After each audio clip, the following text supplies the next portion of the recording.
नितीन आणि निखिल कामत या दोन भावांची नावं कदाचित तुम्ही ऐकलेली असतील. 24,000 कोटींहून अधिकची संपत्ती आणि 40 वर्षांखालील सेल्फ मेड श्रीमंतांच्या यादीमध्ये अव्वल ठरलेले हे दोघं भाऊ. इथे सेल्फ मेड हा शब्द अतिशय महत्त्वाचा आहे, कारण वडिलोपार्जित असं काही नाही आहे. जे काही आहे ते त्यांच्या कौशल्यावरती या दोघांनी कमावलेलं आहे. श्रीमंत होणं हे अर्थात अनेकांचं स्वप्न असतं, पण अनेक जण हे काय करतात तर परिस्थितीला दोष देतात. त्यामुळे खूपदा हा श्रीमंतीचा मार्ग आपल्याला सापडत नाही.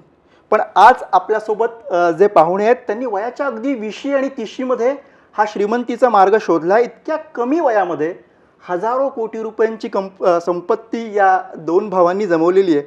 आणि हा पराक्रम त्यांनी नेमका कसा केला हे आपण त्यांच्याच तोंडून ऐकणार आहोत. आपल्यासोबत आहेत ते झिरोदाचे निखिल कामत.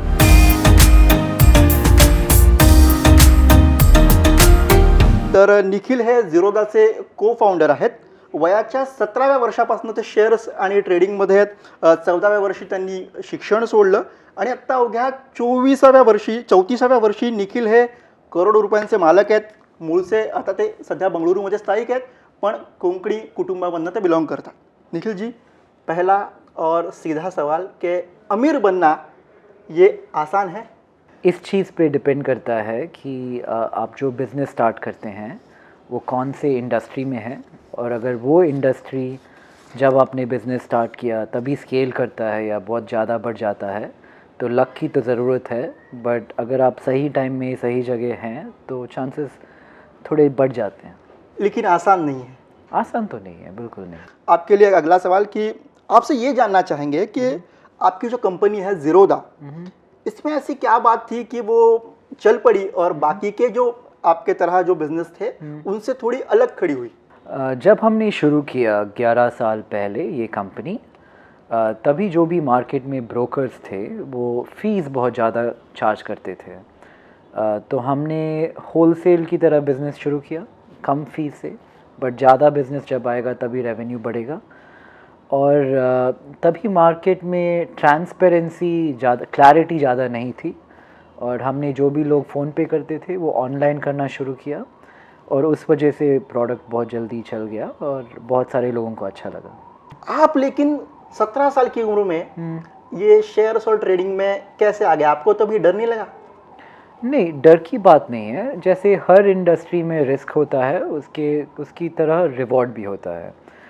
अगर आप शेयर मार्केट एंटर करेंगे और अगर आप बड़ी कंपनियों के साथ रहेंगे, स्मॉल कैप पेनी कैप स्टॉक्स में इन्वेस्ट नहीं करेंगे, अगर आप लेवरेज ना ले बहुत ज़्यादा, या मार्जिन पैसे बोरो करके ख़रीदे नहीं, और अगर आप 3-4 रूल्स फॉलो करें जैसे कि स्टॉप लॉस रखेंगे, डाइवर्सिफाई करेंगे, तो शेयर मार्केट में पैसे बनाना के अपॉर्चुनिटीज़ बहुत सारे हैं.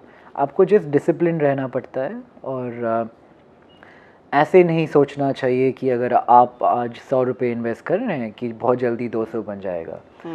आपको ऐसे सोचना चाहिए कि अगर आप 100 इन्वेस्ट करके 15 रुपये कमा सके इस साल, तो 5 साल में आपके पैसे डबल हो जाएंगे. तो अगर आप कोशिश ये करेंगे कि बहुत जल्दी पैसे बनाएं तो शेयर मार्केट में आप नुकसान कर सकते हैं. बट अगर आप सेफ, सिस्टमैटिक और डिसिप्लिन मैनर में इन्वेस्ट करें तो यहाँ पे बहुत सारे अपॉर्चुनिटीज़ हैं. जब आपने 17-18 साल की उम्र में जब ट्रेडिंग में शुरुआत की थी, तब आपको कुछ नुकसान हुआ था? और ऐसा कोई बड़ा नुकसान हुआ था तब कि शायद आपको अभी वो बड़ा ना लगे, लेकिन तब ऐसा कोई नुकसान हुआ था वो बहुत बड़ा लगा और फिर आपने भी सोचा क्या है, पैसे डूब गए? बिल्कुल. तो बहुत बार हुआ है. जब मैं उम्र में बहुत कम छोटा था, तभी पैसे ज़्यादा नहीं थे, तो रिलेटिवली, इसीलिए मैंने आपको ये सवाल पूछा कि तब वो कितने अमाउंट का, शायद आपको अगर कहीं याद होगा, 1 लाख का या 50,000 का, 2 लाख का. बट उस उम्र में वो बहुत ज़्यादा पैसे होते हैं, और अभी भी पैसे वो काफ़ी हैं. और बट आपको ये चीज़ दायरे में रखनी चाहिए कि जब भी आप नुकसान करते हैं तो आपको सीखने के लिए बहुत कुछ मिलता है.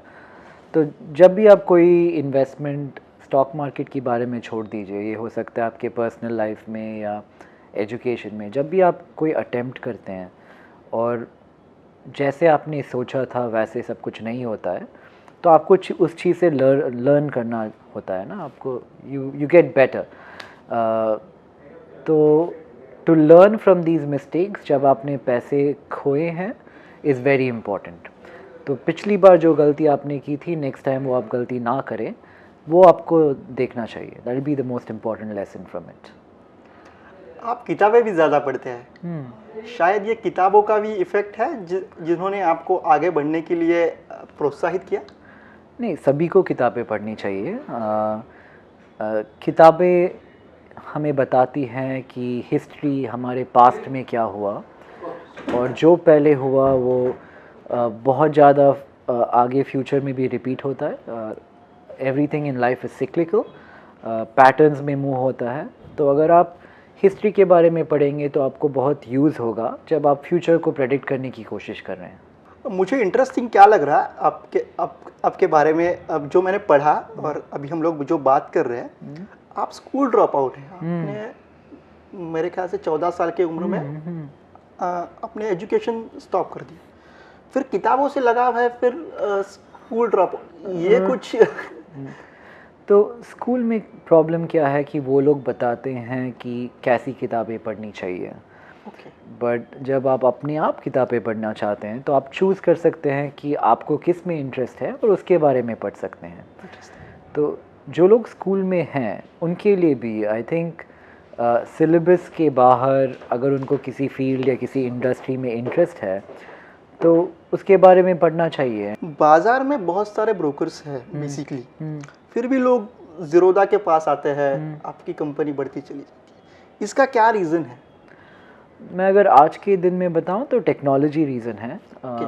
तो जब आप एक ऑनलाइन प्लेटफॉर्म या अपने मोबाइल फ़ोन पे जाके शेयर ख़रीदते हैं तो उसके अराउंड बहुत सारी चीज़ें हैं, जैसे कि रिसर्च करना होता है, बैक टेस्टिंग, चार्टिंग, कितने आसानी से आप जो ख़रीदना चाहते हैं जल्दी ख़रीद सके। तो उन चीज़ों के लिए लोग ज़ीरोधा के पास आते हैं। कोविड में अभी बहुत लोगों का नुकसान हो गया, शायद आपको भी कोविड और लॉकडाउन के वजह से कुछ इफ़ेक्ट हुआ रहेगा। अभी आपकी कंपनी जो है वो ये जो कोविड के वजह से, लॉकडाउन के वजह से जो नुकसान हुआ है उससे कैसे उभर रही है? तो हमारी इंडस्ट्री, सिर्फ हम नहीं बट जो सारी कंपनियां हैं फाइनेंस, फिनटेक, ब्रोकिंग इंडस्ट्री में, उन लोगों के लिए कोविड में ज़्यादा नुकसान नहीं हुआ है। उन्होंने क्योंकि लोग घर में बैठे थे, लोगों के पास टाइम ज़्यादा था, तो जो लोग इन्वेस्ट करना चाहते थे पहले से, अभी इन लोगों ने अकाउंट खोला है और इन्वेस्ट करना शुरू किया है। और इन्वेस्टर्स के लिए भी, जो भी हमारे देश के निवासी हैं, उनको जिन्होंने भी कोविड के टाइम में अकाउंट खोल के इन्वेस्ट किया है, क्योंकि तभी निफ्टी 8,000, 9,000, 10,000 तक गिर गया था, तो उन लोगों ने भी अच्छा किया है, उन्होंने भी अच्छा कमाया है। आज 14,000 पे 30-40% रिटर्न्स कमाए हैं। अभी पैंडेमिक पूरी तरह से ख़त्म नहीं हुआ है, सब वैक्सीन आ गई है, वैक्सीनेशन शुरू हो गया है, लेकिन फिर भी लोगों के मन में डर है कि कहीं ना कहीं फिर से लॉकडाउन ना हो जाए, फिर से जो हुआ था पहले पिछली साल वैसा फिर से ना हो जाए। तो इसीलिए कहीं ना कहीं लोग इन्वेस्ट करते समय डर रहे हैं, ऐसा आपको लग रहा है? अभी नहीं, 6 महीने पहले शायद, बट अगर आप आज का मार्केट देखेंगे तो हम ऑल टाइम हाइज पे हैं और बहुत सारा गुड न्यूज़ चल रहा है। तो लोगों को सोचना चाहिए एक्चुअली कि इतना महंगा है मार्केट, देख के समझ के रिस्क को एडजस्ट करके इन्वेस्ट करना चाहिए। बट ज़्यादा लोग ऐसे सोच नहीं रहे, बट लोग आके अभी ख़रीद रहे हैं। फाइनेंस और इन्वेस्टमेंट के बारे में बात कर रहे हैं, लेकिन ऐसा होता है निखिल जी कि जब कोई हमको बिलियनर हमारे सामने आता है तो हम सोचते हैं कि ये बंदा सिर्फ उसके काम पे ही कंसंट्रेट करता रहेगा, बाकी इसको कुछ हॉबी वगैरह तो होगी नहीं। आपके बारे में क्या, आपका रूटीन कैसा रहता है? आपको कौन सी हॉबी है और उसके लिए आप कितना टाइम निकाल पाते हैं? नहीं, काफ़ी सारी हॉबीज़ हैं और टाइम भी निकालता हूँ। फुटबॉल खेलता हूँ जब भी टाइम मिलता है, बैडमिंटन, कंप्यूटर गेम्स, और दोस्त भी हैं जो वीकेंड में कभी कभी मिल जाते हैं, और बहुत सारी हॉबीज़ हैं। और आपका रूटीन कैसा रहता है फिर? वेल, काम सुबह 8 बजे शुरू होता है और मार्केट 9 बजे खुलते हैं। मार्केट्स के बाद कोई ना कोई मीटिंग्स रहती है, और रात में 8-9 बजे के बाद जिम, और फिर सोने का बस। निखिल जी, अभी मैं उस सवाल के पास आता हूँ शायद जिसके वजह से बहुत सारे लोग ये वीडियो एंड तक देख रहे हैं, बहुत लोगों ने आपको इससे पहले भी ये सवाल बहुत बार पूछा होगा कि सवाल इतना ही है कि हम कैसे अमीर बने, हम ऐसा क्या करें, आप क्या टिप्स देंगे? मैं सोच रहा हूँ कि जो लोग ये सवाल पूछ रहे हैं वो किसी कंपनी में काम नहीं कर रहे हैं और ख़ुद का बिज़नेस चालू करना चाहते हैं, करेक्ट? तो इन लोगों को ये एडवाइस दूंगा कि आप बिज़नेस के बारे में जो भी सोचें या आप जो प्रॉब्लम सॉल्व करना चाहते हैं उसके अराउंड सोचिए, बट और टाइम दे के ये सोचिए कि जिस इंडस्ट्री में आप बिज़नेस शुरू कर रहे हैं क्या वो इंडस्ट्री बढ़ रहा है और उस इंडस्ट्री का स्कोप क्या है 5 या 10 साल में। जैसे कि मैं अगर आपको एग्ज़ाम्पल दूं तो हम डायमंड बिज़नेस वालों से मिल रहे थे। अगर आप डायमंड इंडस्ट्री में आज बिज़नेस शुरू करें तो उस इंडस्ट्री का स्कोप उतना ज़्यादा अभी नहीं दिख रहा है और डायमंड प्राइसेस थोड़े नीचे जा रहे हैं, तो वो अच्छा आइडिया नहीं होगा। But on the other hand आप कोई फार्मास्यूटिकल बिज़नेस शुरू करना चाहें तो उसके लिए अभी अच्छा टाइम है क्योंकि उसके लिए स्कोप अच्छा है। तो आप सोचिए समझिए कि कौन सा इंडस्ट्री अगले 10 साल में और अच्छा परफॉर्म करेगा, फिर उस इंडस्ट्री में सोचिए कि आपको कौन सी कंपनी शुरू करनी है। किसी को अगर कोई नया बिजनेस शुरू करना है तो ऐसी कौन सी 5 चीज़ें हैं जो उनको ध्यान में रखनी चाहिए और उसके बाद में वो बिजनेस पे आना चाहिए? 5 बहुत ज़्यादा है। ओके, बट 3 बता दीजिए। अच्छा, इंडस्ट्री पिक करना सबसे इम्पोर्टेंट है और जो लोगों को आप सबसे पहले अपने साथ शामिल करते हैं, आपकी टीम, आपको उनमें पूरा भरोसा रखना चाहिए। और काफ़ी बार हम देखते हैं कि हमारे देश में लोगों का मेंटालिटी है एम्प्लॉयर और एम्प्लॉई। अगर आप ऐसे ना सोचें और अपने एम्प्लॉय को इक्विटी दे, अपनी कंपनी में शेयर्स दे, तो उन लोगों की लॉयल्टी बढ़ जाती है और उन लोगों का इंटरेस्ट भी बढ़ जाता है बिज़नेस बढ़ाने में। तो वो होगा सेकंड। इसके बारे में ज़्यादातर लोग बात नहीं करते हैं, बट आप सोशली जो नेटवर्क मेंटेन करते हैं, जैसे कि सोचिए कि आपके 500 फ्रेंड हैं बॉम्बे में, ये फ्रेंड्स और ये सोशली जिन लोगों को आप जानते हैं वो नेटवर्क मेंटेन करना और बढ़ाना बहुत इम्पॉर्टेंट होता है। क्योंकि जब भी आप बिज़नेस शुरू करेंगे तो बेचने के लिए, कोलैबोरेट करने के लिए, पार्टनर करने के लिए ये लोग बहुत ज़्यादा फ़ायदेमंद होते हैं। तो उस नेटवर्क को बहुत अर्ली एज से आपको बिल्ड करना अच्छा होता है। तर हे होतं झिरोदाचे निखिल कामत ज्यांनी आज आपल्याशी संवाद साधलेला आहे। तुम्हाला हा व्हिडिओ कसा वाटला, माहितीपूर्ण वाटला असेल तर नक्की कमेंट सेक्शनमध्ये जा आणि तिकडे लिहा। व्हिडिओ आवडला असेल तर नक्की लाईक करा आणि शेअर करायला विसरू नका।